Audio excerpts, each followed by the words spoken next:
சரத்குமாரை தொடர்ந்து டிடிவி தினகரனையும் பாஜகவில் இணைக்க முயற்சிகள் நடைபெறுவதாக அண்மை செய்தியை நாம் பார்த்துக் கொண்டிருக்கிறோம். சென்னையில் உள்ள டிடிவி இல்லத்தில் 5 மணி நேரமாக இது தொடர்பாக பேச்சுவார்த்தை நடந்திருப்பதாக தகவல்கள் வெளியாகி இருக்கின்றன.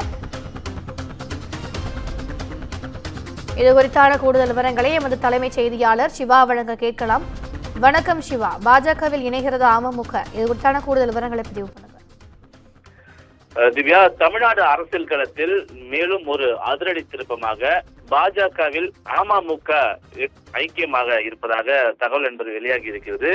இது தொடர்பாக கடந்த 24ஆம் தேதி அண்ணாமலை, டிடிவி தினகரன் ஆகியோர் சந்தித்து பேசியிருப்பதாக வெளியாகி இருக்கக்கூடிய இந்த தகவல் என்பது தற்போது அரசியல் வட்டாரத்தில் பேசப்படக்கூடிய ஒன்றாக பார்க்கப்படுகிறது. குறிப்பாக கடந்த 24ஆம் தேதி அன்று சென்னையில் இருக்கக்கூடிய டிடிவி தினகரனுடைய இல்லத்தில் தமிழ்நாடு பாஜகவினுடைய மாநில தலைவர் அண்ணாமலை நேரில் சந்தித்து பேசியிருக்கிறார்.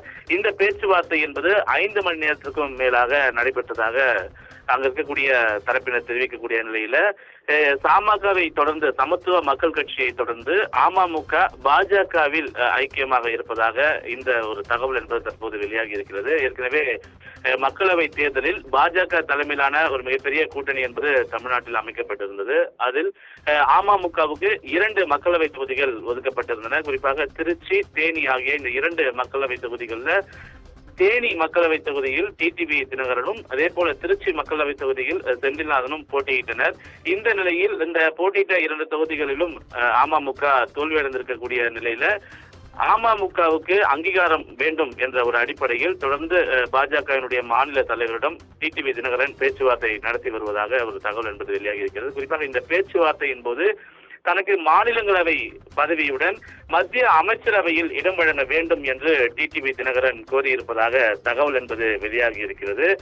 இந்த தகவலுக்கு அவர் வைத்த இந்த கோரிக்கைக்கு தமிழ்நாட்டினுடைய பாஜக மாநில தலைவர் அண்ணாமலை ஒரு செக் வைத்திருப்பதாகவும், குறிப்பாக ஏற்கனவே சட்டமன்ற உறுப்பினராக, நாடாளுமன்ற உறுப்பினராக இருந்த சரத்குமார் தன்னுடைய சமத்துவ மக்கள் கட்சி என்ற ஒரு கட்சி சுமார் 16 ஆண்டு காலம் அந்த கட்சியை நடத்தி வந்தார்.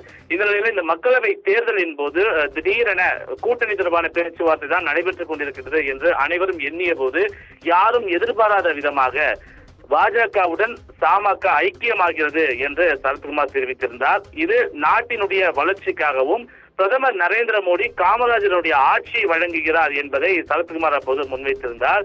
அதைத் தொடர்ந்து பல்வேறு கட்சிகள், குறிப்பாக ஓ பன்னீர்செல்வம் உட்பட அமமுகவில் இருக்கக்கூடிய டிடிவி தினகரன், ஜான் பாண்டியன், ஜி.கே. வாசன் போன்ற பல்வேறு கட்சிகளை இணைத்து பாஜக இந்த தேர்தலை எதிர்கொண்டது. இருப்பினும் தமிழ்நாட்டில் திமுக தான் அனைத்து இடங்களையும் கைப்பற்றியிருந்தாலும் கூட ஒரு கணிசமான ஒரு வாக்கு சதவீதத்தை பாஜக தலைமையிலான கூட்டணி என்பது பெற்றிருந்தது. இந்த நிலையில்தான் சமத்துவ மக்கள் கட்சியை போலவே அமமுகவையும் கலைத்துவிட்டு பாஜகவில் இணைப்பது தொடர்பான ஒரு பேச்சுவார்த்தை தற்போது தமிழ்நாட்டில் தொடங்கி இருப்பதாக தகவல் என்பது வெளியாகி இருக்கிறது. விரைவில் அண்ணாமலை வெளிநாடு செல்ல இருக்கக்கூடிய நிலையில அதற்கு முன்பாக இந்த பேச்சுவார்த்தைக்கு உயிரூட்டக்கூடிய வகையில இந்த நிகழ்வு என்பது அரங்கேறும் என்று அரசியல் வட்டாரத்தில் பேசப்படுகிறது. எனவே அமமுக பாஜகவில் ஐக்கியமாகும் போது அவர் டிடிவி தினகரன் வைத்திருக்கக்கூடிய அந்த கோரிக்கை நிறைவேற்றப்படுவதற்கான வாய்ப்புகள் இருப்பதாக அரசியல் நோக்கர்கள் கருதுகிறார்கள். எனவே தற்போது பாஜக தலைமையிலான ஆட்சி மத்தியில் அமைந்திருக்கக்கூடிய நிலையில, கூட்டணி ஆட்சி அமைந்திருக்கக்கூடிய நிலையில அடுத்த 5 ஆண்டுகளுக்கு பாஜக இந்தியாவை ஆளக்கூடிய ஒரு சூழல் ஏற்பட்டிருக்கிறது. எனவே இந்த 5 ஆண்டுகளில் மத்திய அமைச்சரவையில் அமமுகவுக்கான ஒரு இடம் வேண்டும், குறிப்பாக டிடிவி தினகரன் தனக்கான ஒரு இடம் வேண்டும் என்று தொடர்ந்து இந்த ஒரு கோரிக்கையை முன்வைத்திருப்பதாக தகவல் வெளியாகி இருக்கிறது. அமமுக அதிமுகவிலிருந்து பிரிந்து வந்து அமமுக உருவாக்கப்பட்ட போதே ஜெயலலிதா அவர்களுடைய ஆட்சியை தமிழ்நாட்டில் மீண்டும் கொண்டு வருவதற்கான ஒரு யுத்தமாக, குறிப்பாக ஓ பன்னீர்செல்வம் செய்த தர்ம யுத்தம் போலவே தானும் ஒரு யுத்தத்தை ஆரம்பித்திருக்கிறேன் என்று டிடிவி தினகரன் சொல்லி வந்தார். தொடர்ந்து அவர் எதிர்கொண்டு வந்த பல்வேறு தேர்தலில், சட்டமன்ற தேர்தல், இடைத்தேர்தல், உள்ளாட்சி தேர்தல் போன்ற பல்வேறு தேர்தல்களில் அமமுக ஒரு ஜொலிக்க முடியாத ஒரு நிலையே இருந்தது. ஒரு இடத்தை கூட கைப்பற்ற முடியாத ஒரு நிலை இருந்தது.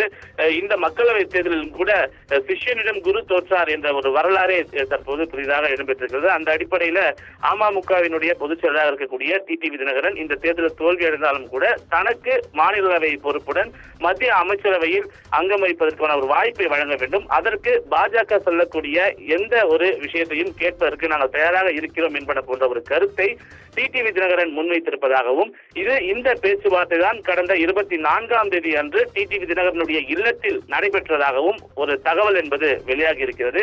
எனவே இந்த தகவலை தொடர்ந்து எப்போது வேண்டுமானாலும் பாஜகவுடன் அமமுக இணையும் என்ற ஒரு சூழல் ஏற்பட்டிருக்கிறது. அந்த இணைப்பின் போது அதற்கு பரிசாக மாநிலங்களவை பொறுப்பும் மத்திய அமைச்சரவையில் இடமும் வழங்குவதற்கான ஒரு வாய்ப்பு இருப்பதாகவும் இந்த பேச்சுவார்த்தை முதல்கட்ட பேச்சுவார்த்தை தற்போது தொடங்கி இருக்கக்கூடிய நிலையில அடுத்தடுத்த கட்ட பேச்சுவார்த்தை தேசிய தலைவர்கள் நேரடியாக வந்து அமமுகவில் இருக்கக்கூடிய பொதுச் செயலாளர் டிடி தினகரனிடம் இது தொடர்பான பேச்சுவார்த்தை அவர்கள் நடத்துவார்கள் என்ற ஒரு தகவலும் தற்போது வெளியாகி இருக்கிறது. திவ்யா, விரிவான தகவல்களுக்கு நன்றி சிவா.